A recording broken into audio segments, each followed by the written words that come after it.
Minä on Forsellin Saaga ja minä harrastan snowcrossia.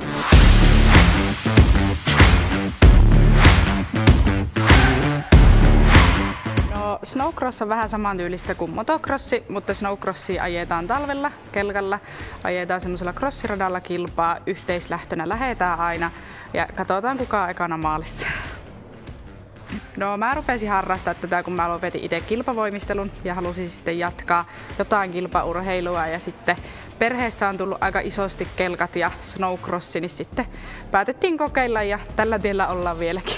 No, se aina joka kausi kirjoitetaan joku uusi tsemppilaus tohon kelkkaan, mitä sitten voi erääaikana katsoa. Ei tule paljon katsottua, mutta tänä vuonna siinä lukee kaasu.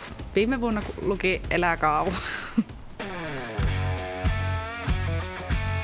Tuu siekin katsomaan maailman kovinta snowcrossia Joensuuhun 13–14.4.